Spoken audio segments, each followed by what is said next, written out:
कुछ दिनों से जो दिल्ली से जम्मू कश्मीर तक जो टेररिज्म की एक नई लहर जिसमें बड़े लोगों को पकड़ा गया है, और बदकिस्मती की बात है कि कुछ पॉलिटिकल पार्टीज इस टेररिज्म और टेररिस्टों को अब भी ग्लोरीफाई कर रहे हैं। मैं गुजारिश करूंगा पहले मंजूर भट्ट साहब से कि वो आपसे मुखातिब हो जाए। भट्ट साहब, बहुत बहुत शुक्रिया। मेरे स्टेट्स के स्पोक्स पर्सन अल्ताफ़ ठाकुर साहब, साहिल साहब, उज़ैर साहब, अकील साहब, फारूक ऋषि साहब और आप सब मीडिया के दोस्त जो बड़े शॉर्ट नोट्स पे और जो हमेशा हमारे इन मुद्दों को लोगों के बीच रखते हैं। जिस तरीके से आप सबको पता है कि पिछले इन 10 सालों में हमारे प्रधानमंत्री जी और भारतीय जनता पार्टी ने जो जम्मू कश्मीर को लेकर जो एक 10 साल पहले की जो हालत थी हमारे नौजवानों की, हमारी इस रियासत की, आपने देखा कि इन 10 सालों में बहुत हद तक जो चीज़ें हैं वो बदल दी गई। सबसे बड़ी जो उपलब्धि या जिसको हम डेवलपमेंट कहेंगे वो पीस है। जो यहाँ के हालात ख़राब होते थे, जो हमारा नौजवान किसी की गोली की वजह से जिनकी डेथ हो जाती थी, और आपने देखा कि जो सरकार चाहे कांग्रेस की और नेशनल कॉन्फ्रेंस की जब भी रही, और जो हमारी ये स्टेट थी काफ़ी पीछे थी क्योंकि टेररिज्म से काफ़ी वक्त से जूझ रही थी, और एक जो इमेज हमारे कश्मीरी नौजवानों की खास करके पूरे देश भर में, देश के साथ विदेशों में भी अगर देखेंगे, हमेशा हमें एक दहशतगर्द की नज़र से देखा जाता था। लेकिन इन 10 सालों में आपने देखा कि प्रधानमंत्री जी ने जो हालात बदले यहाँ पर, खास करके जो युवा या जो कश्मीरी नौजवान का जो नज़रिया है या जो उनके जज्बात थे वो हमेशा इन सब चीज़ों से दिल छोटे हुए थे, और कहीं ना कहीं कुछ को जो हमारे कश्मीर के युवा अपने इस कश्मीर या अपने जम्मू कश्मीर या अपने देश के लिए कुछ करना चाहते थे, आपने 10 सालों में देखा उसमें काफ़ी हद तक फ़र्क आई। लेकिन जब भी नेशनल कॉन्फ्रेंस की सरकार रही है, ये नौजवान हमेशा या तो मुसीबत में रहा है या तो इनकी जगह हमेशा कब्रिस्तानों में रही, और 1 लाख नौजवान हमारे कश्मीर में नेशनल कॉन्फ्रेंस के दौर में कब्रबोस हुए हैं। लेकिन 10 सालों में जो एक मरहम हमारे प्रधानमंत्री जी ने लगाया, और जो हमारा युवा आज, चाहे आप पद्मश्री, पद्म भूषण, बहुत सारे ऐसे जिनका कंट्रीब्यूशन हमारे देश को बनाने में, चाहे कश्मीरी युवाओं का या कश्मीरी सीनियर सिटीजन्स का रहा, इन 10 सालों में वो बदला, और जो एक दर्द था हमारे नौजवान का उसको नरेंद्र मोदी प्रधानमंत्री जी ने गले लगाया।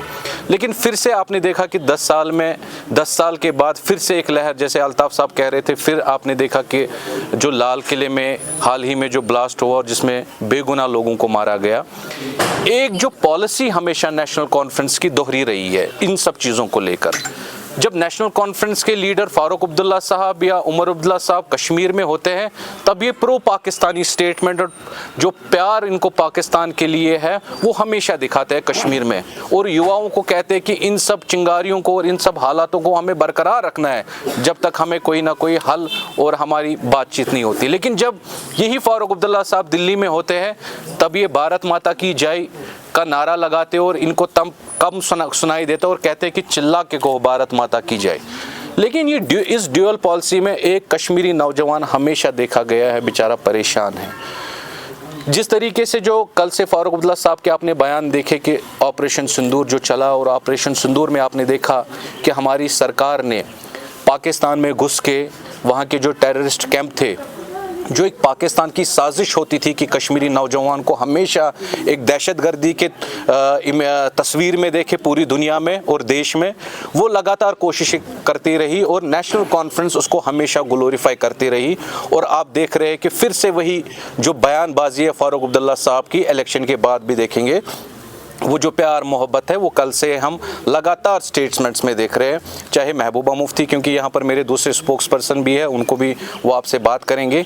लेकिन हम चाहते हैं कि ये जो ड्यूअल फेसेस है, अब फारूक अब्दुल्ला साहब को बंद करना चाहिए, क्योंकि आज का जो कश्मीर का नौजवान है वो अपने देश को बनाने में लगा है और देश का नाम पूरी दुनिया में रोशन कर रहा है। अगर आप बॉलीवुड आर्टिस्ट देखेंगे, अगर आप क्रिकेटर देखेंगे, अगर आप सिंगर देखेंगे, आप देखिए बड़े बड़े आज अवार्ड्स हमारे हमारे देश के लिए ले रहे हैं और देश के साथ साथ पूरी दुनिया में नाम रोशन कर रहे हैं। लेकिन फारूक अब्दुल्ला साहब लगातार कोशिश कर रहे हैं हम नौजवानों को फिर से वही तस्वीर और वही इमेज पूरी दुनिया में दिखाना कि कश्मीरी एक दहशतगर्द है, जबकि ऐसा बिल्कुल भी नहीं है। कुछ ब्लैक शीप्स हमारे इस कम्युनिटी में हो सकते हैं, जैसे आपने देखा जो डॉक्टर्स जो कश्मीर के थे और एक ऐसी दहशतगर्दी में वो मुलवस थे, लेकिन उसका मतलब या उसका मकसद ये नहीं कि हर कोई कश्मीरी। और भारतीय जनता पार्टी और हमारे प्रधानमंत्री जी ने हमेशा कश्मीरी युवाओं को एक प्लेटफॉर्म दिया जो कांग्रेस दौर और नेशनल कॉन्फ्रेंस के दौर में कभी हमें मिलता नहीं था। हम ये गुजारिश करते हैं खास करके हमारी यहाँ सिक्योरिटी एजेंसीज़ को, जो भी खास करके नेशनल कॉन्फ्रेंस में या कोई भी पॉलिटिकल लीडर है जो पाकिस्तान का समर्थन करता है, इन आतंकवादी घटनाओं को वो ग्लोरीफाई करता है कि बातचीत से बात होनी चाहिए, जिसका लगातार पाकिस्तान कोशिश कर रहा है कि कश्मीर का जो खास करके यहाँ का नौजवान है ये फिर से उन्हीं 1990 के दौर की तरफ जाए, फिर वही यहाँ पर वो जो पलायन यहाँ पर कश्मीरी पंडित्स का हुआ या कश्मीरी मारे गए ये फिर से होना चाहिए। लेकिन आज जो हालात है वो हमारे प्रधानमंत्री जी ने बदल दिए। हमारी गुजारिश रहेगी कि इनके खिलाफ खास करके जो इस तरीके के पॉलिटिशियन हैं जो पाकिस्तान के प्रति इन टेररिस्ट अटैक्स को ग्लोरीफाई करते हैं, जस्टिफाई करते हैं, मुझे लगता है उनके खिलाफ कार्रवाई होनी चाहिए। और जो ये दो रुखा बंद आज कश्मीर का युवा पूरे दुनिया में माना जाता है, अमन पसंद माना जाता है, अपने देश को बनाने में एक उसका योगदान आज रह रहा है, तो मैं समझता हूँ कि इस तरीके से जो स्टेटमेंट है ये कहीं ना कहीं हमारे कश्मीरी नौजवान को फिर से उसी नज़रिए में लेना चाहते हैं जो कि आज भारतीय जनता पार्टी और हमारे प्रधानमंत्री नरेंद्र मोदी जी होने नहीं देंगे। मैं वापस दूंगा हमारे स्टेट के स्पोक्स पर्सन अल्ताफ ठाकुर साहब को कि वो इस प्रेस कॉन्फ्रेंस को आगे साहिल साहब से गुजारिश करूंगा कि वो साहिल साहब। साथियों, आप लोगों ने आज सुबह से ही देखा होगा पीडीपी की चीफ महबूबा मुफ्ती जी, उनका एक स्टेटमेंट जिसको हम कंडेम करते हैं बहुत ही ज़्यादा सर्कुलेट हो रहा है, जिसमें सबसे पहले तो उन्होंने ये बताया कि उन्हें पता नहीं है कि दुनिया भारत इंडिया को किस नज़र से देखती है। तो Mehbooba Mufti ji, India Bharat under the leader of Shri Narendra Modi ji दुनिया में इस वक्त नंबर 1 देखा जाता है, चाहे डेमोक्रेसी की बात करें चाहे सेकुलरिज्म की बात करें। अगर आपको ये पता नहीं है तो आज इस सभा के माध्यम से आप तक वो मैसेज पहुंचाई जाती है कि दोबारा जब आप किसी इंटरनेशनल फोरम पे या किसी मीडिया से खिताब करते बोले तो ये ना बोले कि हमें पता नहीं है कि दुनिया भारत या इंडिया को किस नज़र से देखती है। और सबसे इम्पोर्टेंट बात, पीडीपी की जमात जब से बनी है तब से लेकर आज तक पीपल्स डेमोक्रेटिक पार्टी हमेशा दोहरी रही है, बायस रही है। और मुझे ये कहते हुए बिल्कुल भी संकोच नहीं है कि आपने जो सरकार चलाई है यहाँ पे आर पार की सरकार चलाई है। जिस तरीके से कश्मीरी यूथ को आप लोग टारगेट कर रहे हो अपने वोट बैंक की रोटियां सेकने के लिए, वो ज़माना और वो टाइम अब ख़त्म हो चुका है। आजकल टेक्नोलॉजी और इंटरनेट का ज़माना है, बच्चे के हाथ में आज के दौर में न्यूज़ और न्यूज़ अपडेट होते हैं। आप टेररिज्म को ग्लोरीफाई करेंगी, आप ऐसे स्टेटमेंट्स देंगी जिससे यहाँ का यूथ, यहाँ का नौजवान, यहाँ का बच्चा खुदा ना खास्ता दोबारा उस तरफ चला जाए जहाँ पे बर्बादी हो। ये भारतीय जनता पार्टी होने नहीं देगी। 2019 के बाद नरेंद्र मोदी जी की लीडरशिप में हमारे गृह मंत्री श्री अमित शाह जी के नेतृत्व में जितना टेररिज्म को यहाँ से वीड आउट करने की जो कोशिश की गई है, 99% वो कामयाब रही है। अनफॉर्चुनेटली वेरी अनफॉर्चुनेटली आप लोग फिर वही स्टेटमेंट्स देके दोबारा से यहाँ के नौजवानों को, पर्टिकुलरली कश्मीर कम्युनिटी को, कश्मीरियों को बदनाम करने की कोशिश में लगे हुए हैं। यहाँ की सिक्योरिटी एजेंसीज यहाँ की लॉ अबाइडिंग एजेंसी आपके माध्यम से हम गुजारिश करते हैं कि इन स्टेटमेंट्स का नोट किया जाए और ऐसी स्टेटमेंट्स में जिससे यहाँ का यूथ प्रवोक हो, एक कश्मीरी प्रवोक हो, यहाँ का जो कम्युनल हार्मनी है वो डिस्टर्ब हो, इन स्टेटमेंट्स पे कड़ी से कड़ी कार्रवाई की जाए। Thank you very much. शुक्रिया साहिल साहब।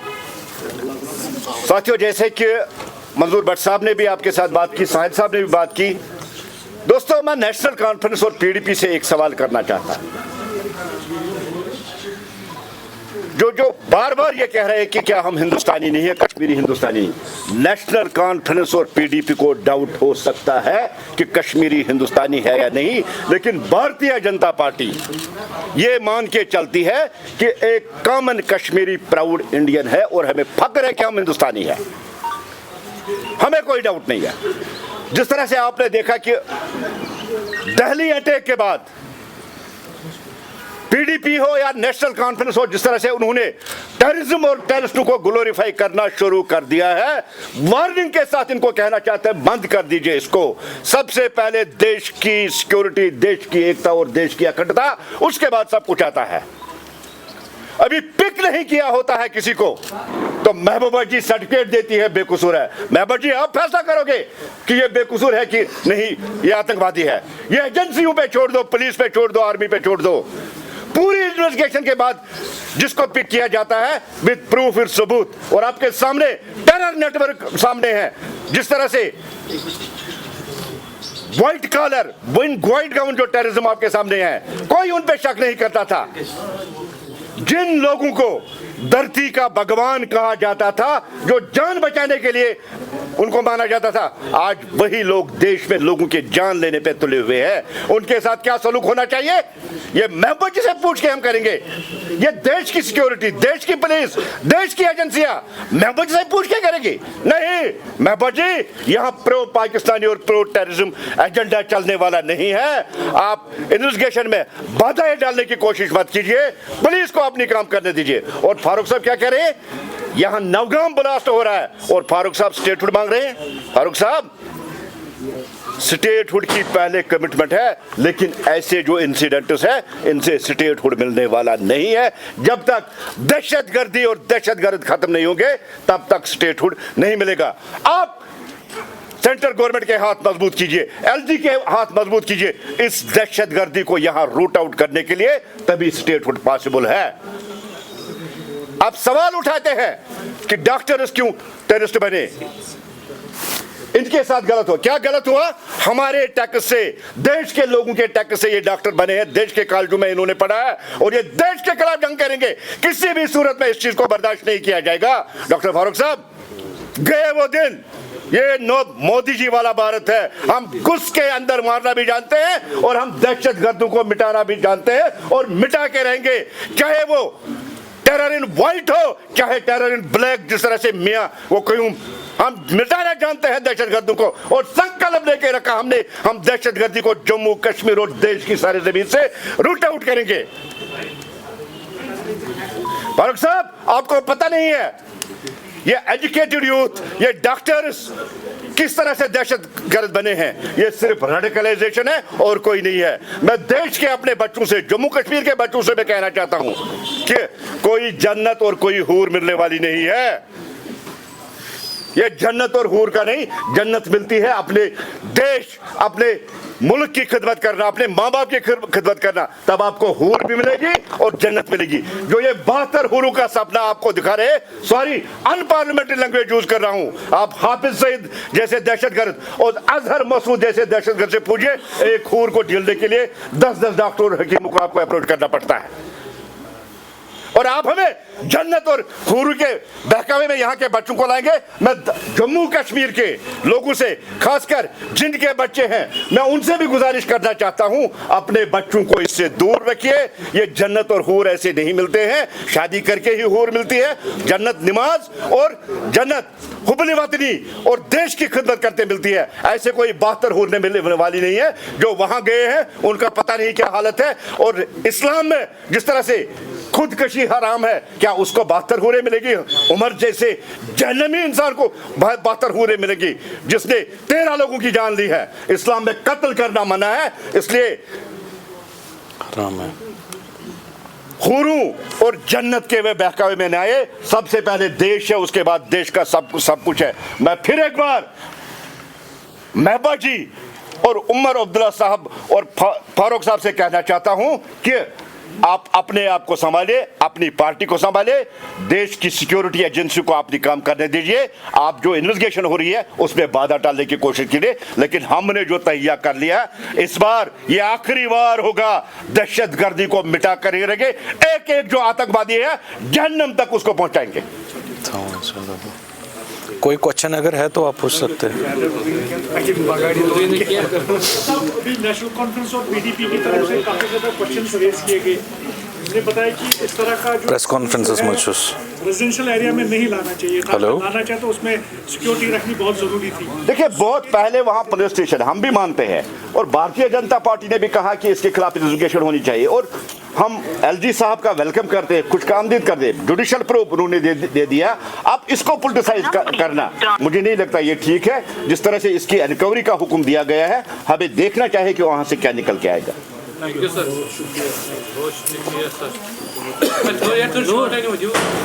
यथा